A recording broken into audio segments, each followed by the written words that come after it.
Siempre digo que aranceles es la palabra más hermosa en el diccionario. Arancel, arancel. Arancel, esto es un ataque directo. Donald Trump, quien cambia de opinión entre, ya sabes, el desayuno, las 11, su almuerzo y la hora de la cena. ¿Qué demonios está pasando? ¿Por qué Trump está golpeando a sus aliados más cercanos con aranceles? ¿Por qué ya no le importa hacer caer el mercado de valores? ¿Este tipo realmente tiene un plan? Sí. Lo creas o no, estoy aquí para decirte que sí. Como lo expresó recientemente Scott Bassett, el nuevo secretario del Tesoro de Trump, las políticas de aranceles del presidente Trump han comenzado el proceso de reorientar nuestras relaciones económicas internacionales. Así es, dice él. Los aranceles han comenzado el proceso.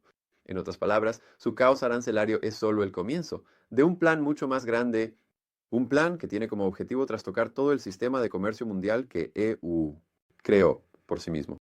Esto realmente solo ha sucedido 2 veces antes. Una vez en 1944, marcando el inicio del sistema de Bretton Woods, y luego a principios de los 80, con Reagan y Thatcher, marcando los comienzos del orden mundial neoliberal.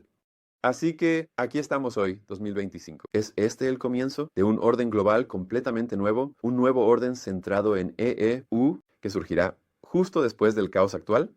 En el que los países están divididos en 3 grupos, o, como lo llama Scott Bassett, Creo que deberíamos dejar muy claro que hay un cubo verde, uno amarillo y uno rojo, y que todos sepan dónde están en estos cubos. se volverá muy claro que algunos países obtienen bajos aranceles, protección militar y tal vez incluso algún acceso preferencial al dólar estadounidense, mientras que otros se las arreglan por sí mismos.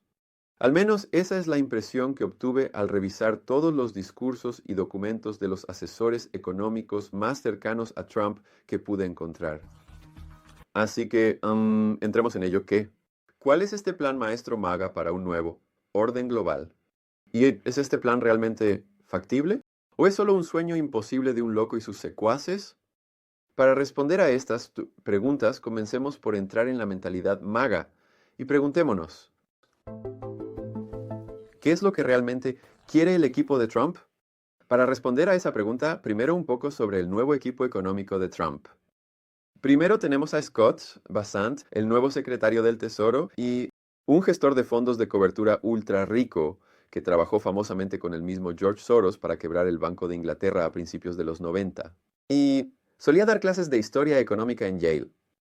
Luego está Stephen Miran, el nuevo principal asesor económico de Trump, un doctorado de Harvard y estratega de fondos de cobertura, que recientemente hizo que todo Wall Street hablara con su nuevo artículo, Una guía del usuario para reestructurar el sistema de comercio global. Ambos hombres han escrito y hablado extensamente sobre una única amenaza mortal para los Estados Unidos: la desindustrialización. Así que, por supuesto, se sintieron atraídos por la campaña de Donald Trump con su objetivo de Convertir a Estados Unidos en una potencia manufacturera como solía ser hace muchos años. Hace muchos años, de hecho. Si miramos este gráfico podemos ver que en la década de 1950 EU solía ser una potencia manufacturera, cuando la manufactura, el valor agregado, representaba el 28% de la producción. Hoy ese número es solo del 10%. La primera guerra comercial de Trump no cambió significativamente esa trayectoria. Pero ¿por qué es esto un problema tan grande? La economía de Estados Unidos es más grande que nunca, ¿verdad? ¿Por qué al equipo de Trump le importa tanto? ¿O la industria? 2 razones. Primero, la desindustrialización ha devastado el corazón industrial de Estados Unidos, que votó abrumadoramente por Trump en 2024. Segundo, el poder industrial de EU está ahora muy por detrás del de otras potencias comparables, especialmente China, lo que lo pone en una gran desventaja en caso de una guerra, dado que, históricamente, las fábricas civiles y el conocimiento han sido esenciales para una rápida militarización. Así que el equipo de Trump piensa mucho en China. ¿Qué pasa si invaden Taiwán? Sí, EU tiene una flota más fuerte por ahora, pero como ha señalado el vicepresidente JD, Vance ha señalado que Estados Unidos ha llegado a ser tan grave que una de las empresas estatales de Pekín construyó más barcos comerciales solo el año pasado que todos los que Estados Unidos ha producido desde el final de la Segunda Guerra Mundial. Así que creo en ese sentido que Sí, tiene sentido que la administración Trump quiera reindustrializar EU. ¿Pero realmente tiene que poner etiquetas de terroristas a todos al mismo tiempo? ¿Y decir cosas como estas sobre sus aliados más cercanos? Tomando nuestros empleos, tomando nuestra riqueza, tomando muchas cosas que han estado tomando a lo largo de los años. Han tomado tanto de nuestro país, amigo y enemigo, y francamente, el amigo ha sido a menudo mucho peor que el enemigo. Después de todo, EU ha sido el país más poderoso del mundo durante décadas. Literalmente diseñó el sistema comercial actual. Entonces, ¿por qué está tan descontento con él? Para responder a esa pregunta, necesitamos recorrer todo el periodo de este gráfico. Una breve historia del orden global liderado por EU. Después de todo, la desindustrialización de EU es una tendencia histórica prolongada y ocurrió bajo dos órdenes globales específicos, ambos creados por EU mismo. El primero es el sistema de Bretton Woods desde 1944 hasta 1973. El segundo es el orden mundial neoliberal que, según se argumenta, duró desde la presidencia de Reagan a principios de los 80 hasta el primer mandato de Trump en 2016. Los periodos intermedios son, en mi opinión, periodos de ajuste. Así que, bien, comencemos con el sistema de Bretton Woods y por qué es crucial para entender el plan de Trump hoy. El sistema de Bretton Woods se estableció en la década de 1940. En el lado económico, las reglas se establecieron en 1990, 1944, cuando se celebró la Conferencia Monetaria y Financiera de las Naciones Unidas en Bretton Woods, en los Estados Unidos. Mientras tanto, en el lado de la seguridad, se firmaron varias conferencias que finalmente llevaron a la creación de la OTAN y el Tratado de Seguridad entre EU y Japón. En conjunto, me voy a referir a todo esto como el orden económico y de seguridad de Bretton Woods. Unirse a este orden para cualquier país que no fuera Estados Unidos significaba las siguientes tres cosas. 1. Fijarías el valor de tu moneda al dólar estadounidense. Dólar, que a su vez estaba vinculado al oro. 2. Confiarías en los EU para protección militar, potencialmente, incluso albergando bases militares estadounidenses. 3. Los EU ayudarían a que tus industrias se volvieran competitivas contra las suyas, proporcionando el Plan Marshall 8 y abriendo su propio mercado, mientras permitían que sus aliados en recuperación protegieran sus mercados, hasta cierto punto de las empresas estadounidenses. Notablemente, volviendo a los cubos verde, amarillo y rojo de Bazin, solo los aliados recibirían estos beneficios. Los países neutrales no los obtuvieron, pero podían firmar acuerdos individuales, mientras que los países comunistas estaban esencialmente excluidos del orden económico de Bretton Woods. La historia del sistema de Bretton Woods es realmente crucial porque ya aquí parece que ser un país verde parece un trato súper bueno para estos países y no para los EU. Pero creo que eso es erróneo por al menos tres razones. Primero, los EU estaban realmente cautelosos de crear otra guerra mundial y aunque le dio a Europa y Japón una ventaja en el acceso al mercado, a cambio obtuvo muy buenos aliados que realmente necesitaba en su lucha global contra el comunismo. Segundo, las industrias de EU también necesitaban mercados de exportación por sí mismas. Al hacer ricos a sus aliados, los EU, se permitió a sí mismo enriquecerse también. Finalmente, este sistema realmente consolidó el papel de los EEUU del dólar como la moneda de reserva global. Emitir la moneda de reserva mundial venía con lo que el ministro de Finanzas francés Valéry Giscard d'Estaing llamó un privilegio exorbitante. Este privilegio significaba que debido a la demanda de EEU, dólares como moneda de reserva era tan grande que permitía a EE.U gastar mucho más internacionalmente de lo que ganaba sin enfrentar una crisis monetaria. Sin embargo, se podría argumentar que dar a Japón y Europa acceso clave al mercado ya contribuyó un poco a la desindustrialización. Sin embargo, como escribe Stephen Miran en su artículo, este sistema inevitablemente llevó a un dilema para los EEU, el llamado dilema de Triffin. Verás, a medida que la economía global crecía, la necesidad de dólares aumentaba, pero la cantidad de oro era relativamente estable. Entonces, para mantener el crecimiento de la economía global, EEUU, necesitaba elegir entre seguir creando más dólares haciendo que el patrón oro fuera cada vez menos creíble o mantener el patrón oro y frenar el crecimiento económico global. Al detener la creación de nuevos dólares que el mundo necesitaba, esto finalmente llevó al siguiente anuncio icónico del presidente Nixon en 1971. He ordenado al secretario Connolly que suspenda temporalmente la convertibilidad del dólar en oro u otros activos de reserva. Lo que fue seguido por un periodo de agitación económica global, tras el cual el orden mundial neoliberal fue instaurado por Donald Reagan y Margaret Thatcher. Este orden mundial neoliberal fue caracterizado por, número 1, aranceles más bajos, número 2, menores barreras a la inversión en todo el mundo, número 3, tipos de cambio flexibles y, número 4, los EEUU, garantizando la seguridad para todos, que al menos jugaban de manera algo amigable con los Estados Unidos. En línea con sus principios de libre mercado, el orden neoliberal era mucho menos estructurado que el orden de Bretton Woods. Hasta el momento no existe un acuerdo formal en el que los países se comprometan a utilizar armas estadounidenses, dólares. Simplemente lo hacían porque era la moneda más conveniente y más confiable disponible.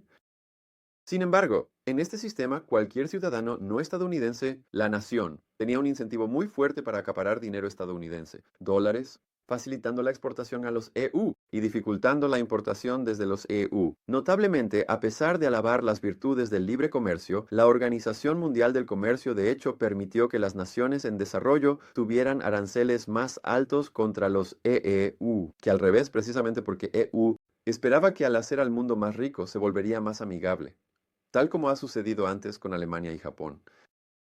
En comparación con Bretton Woods, el número de países verdes, por así decirlo, se hizo mucho más grande en el orden neoliberal. Siempre y cuando estuvieras dispuesto a jugar según las reglas de la Organización Mundial del Comercio, tendrías buen acceso al enorme mercado estadounidense, mercado de consumo, EU, sistema bancario en dólares y como beneficio adicional, EEU, para el transporte marítimo global. Eso suena como un trato bastante bueno. Pero por supuesto, EU nuevamente obtuvo algo muy grande a cambio de ello. Con la desaparición de los tipos de cambio fijos de Bretton Woods, Stephen Miran escribe que la demanda de reservas de activos estadounidenses elevó el dólar, llevándolo a niveles muy superiores a los que equilibrarían el comercio internacional a largo plazo. Así que, gracias a los tipos de cambio flexibles, el privilegio exorbitante de EEUU se volvió posiblemente aún más fuerte. Un dólar fuerte significaba que EEU podía mantener su enorme ejército en todo el mundo, a pesar de convertirse en una economía mucho más pequeña. En relación con el resto del mundo y en relación con su dominio en los años 50. Además de eso, el dólar fuerte hizo que los estadounidenses en general fueran mucho más ricos de lo que habrían sido de otra manera. Sin embargo, por otro lado, hizo que la manufactura en EU fuera mucho más cara, provocando que los empleos estables en manufactura salieran del país, especialmente cuando China se unió a la Organización Mundial del Comercio en 2001, en algo que se conoció como el shock de China. Mientras tanto, un dólar fuerte ayudó principalmente a aquellos estadounidenses que ya tenían mucho dinero, dólares, empeorando así la desigualdad. Luego, en 2016, el aumento de la desigualdad y un corazón industrial devastado ayudaron a elegir a Donald Trump, quien comenzó su primera guerra comercial en 2016. En retrospectiva, creo que esto ya marcó el fin del orden mundial neoliberal, porque terminó con la idea muy neoliberal de que el libre comercio siempre es bueno. Esta guerra comercial se trató principalmente de aumentar los aranceles contra China. Sin embargo, China siempre tomó represalias, lo que significa que al final China todavía tenía una tasa arancelaria promedio más alta sobre los EU que al revés. Notablemente, esto no detuvo la desindustrialización de los EU. Tampoco detuvo el ascenso de las poderosas industrias manufactureras de China, que ahora amenazan con trastornar toda la industria automotriz. Así que Biden intentó algo nuevo. Intentó subvencionar a Estados Unidos, tal como los chinos habían hecho antes que él. Esto llevó a la construcción de muchas nuevas fábricas en los EU. Sin embargo, según Bassett y Miran, esto no era sostenible, lo que llevó a un déficit muy alto del gobierno de EU, déficit gubernamental. Así que, aquí estamos hoy, alejándonos cada vez más del orden neoliberal. Un orden que los EU creó por sí mismo, bajo Reagan. Un orden que mantuvo a los EU como la nación más rica y poderosa del mundo al inflar el valor del dólar. Pero según el equipo de Trump, esto llevó a una desindustrialización tan rápida que ahora se ha convertido en una amenaza para la seguridad nacional.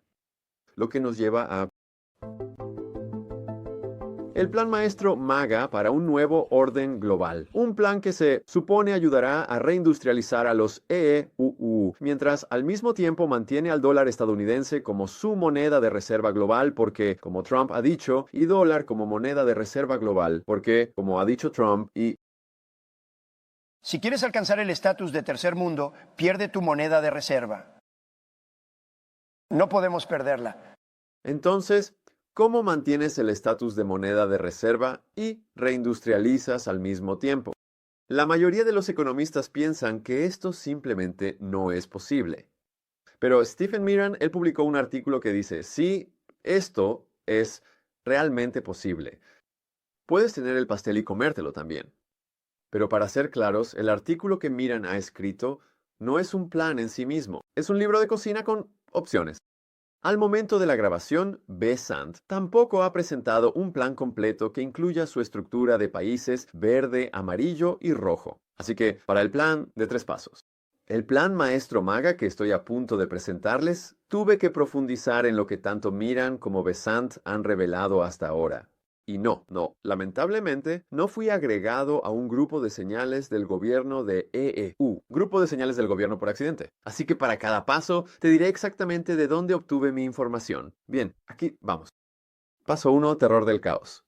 Este es el paso en el que estamos ahora. En este paso, la administración muestra que va en serio. Ya no. Le importa que el mercado de valores se desplome. Ya no le importa que la economía esté temporalmente en mal estado.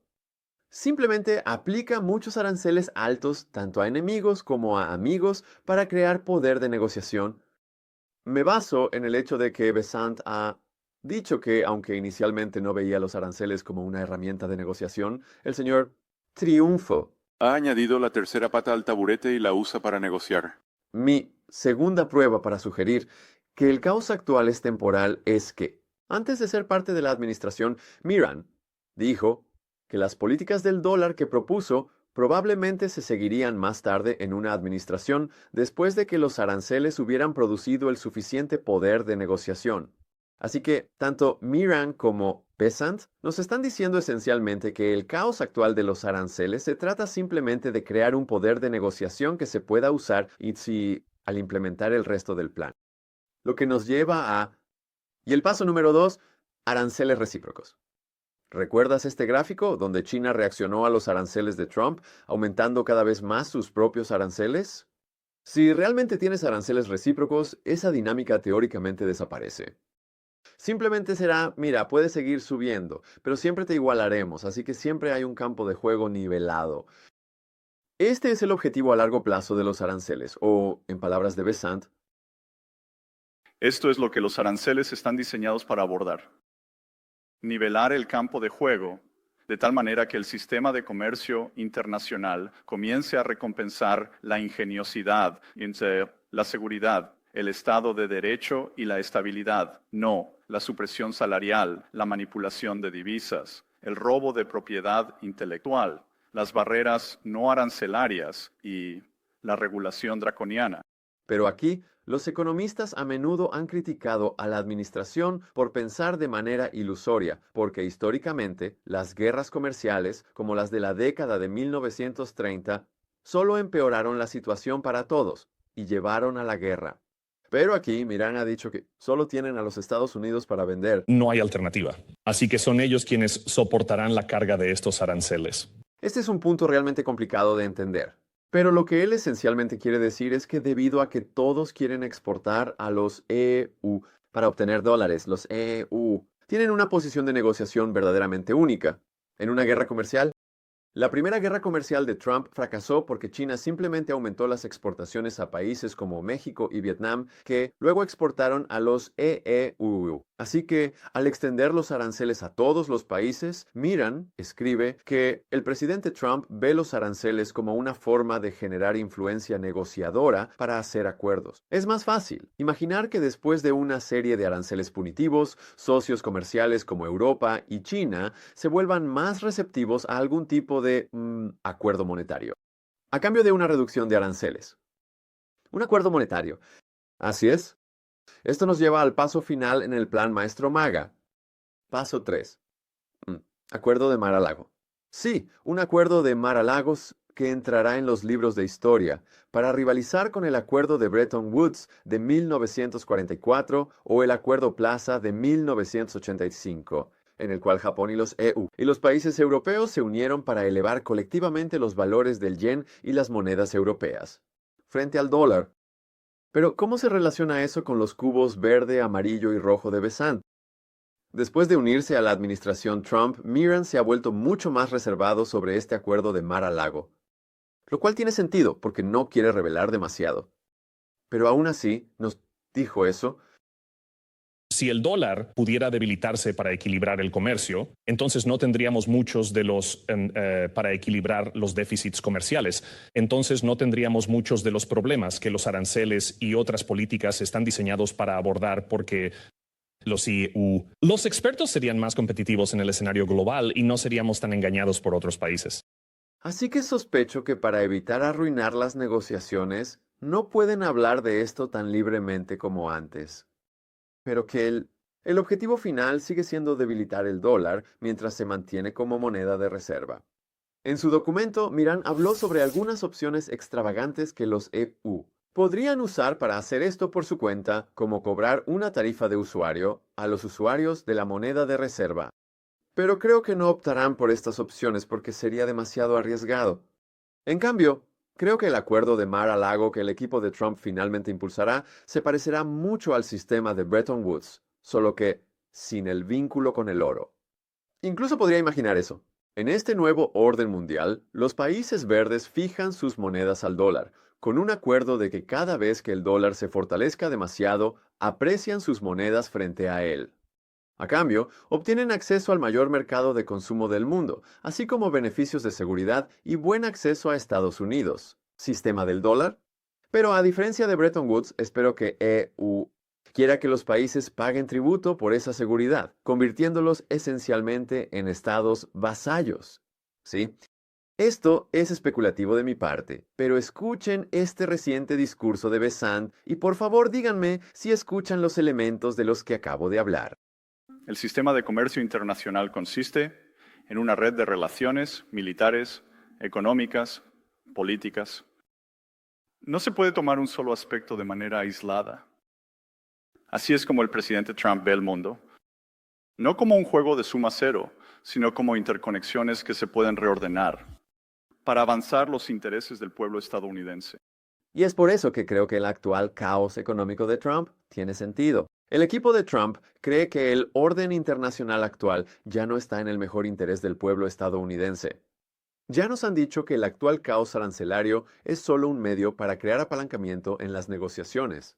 Ya nos han dicho que tienen como objetivo usar aranceles recíprocos para nivelar el campo de juego para los países rojos y amarillos.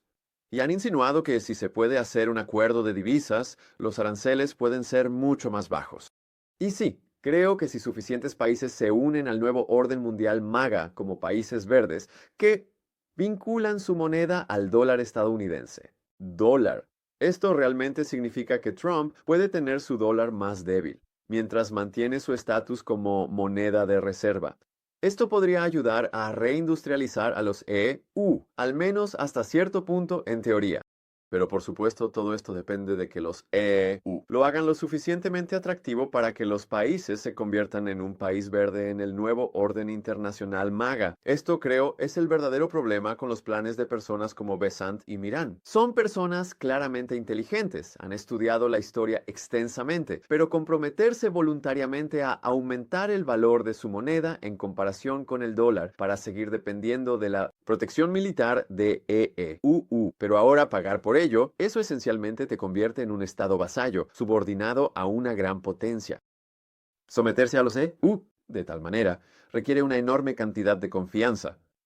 Confianza que los EU tenían en abundancia cuando los países firmaron el acuerdo de Bretton Woods o cuando aceptaron el acuerdo Plaza de Reagan en 1985.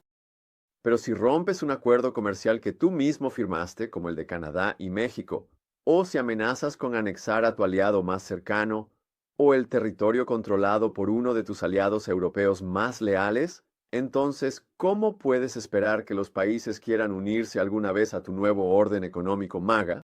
y orden de seguridad. Y si nadie realmente se une a tu nuevo orden económico, entonces tienes que elegir: o renuncias a tu estatus de moneda de reserva y a la riqueza y poder que conlleva, o mantienes el dólar y su poder, y aceptas que necesitas depender de las capacidades de manufactura de México, Europa y Japón. Pero sí, esa es mi opinión. Obviamente, hay mucho más de qué hablar, y la última parte fue un poco especulativa, sin duda, pero espero que te haya dado algunas buenas ideas sobre cómo los asesores económicos de Trump ven el mundo y qué probablemente le aconsejarán hacer a Trump a continuación. Ahora, si quieres saber más sobre la visión de Scott Bessent para el sistema de comercio internacional, te recomiendo encarecidamente que revises su ensayo en The Economist, el patrocinador de este video. Y si tienes hambre de una idea alternativa de gran alcance, que reconoce que el orden global actual no es sostenible, pero argumenta que no necesitas aranceles. Para cambiarlo, revisa este ensayo de 2 ex asesores de Biden en The Economist también. De hecho, si quieres obtener la mejor perspectiva sobre este orden económico que cambia rápidamente, entonces te recomiendo encarecidamente que uses el enlace a continuación para obtener una suscripción anual a The Economist con un 20% de descuento. Ya sea que prefieras disfrutar de la edición impresa con una taza de café o la edición digital semanal en sus aplicaciones, siempre estarás al tanto de los últimos desarrollos globales, sin importar dónde te encuentres, así que no te lo pierdas. Haz clic en el enlace o en el comentario principal y ve a Economist/Money Macro para reclamar tu exclusivo 20% de descuento hoy.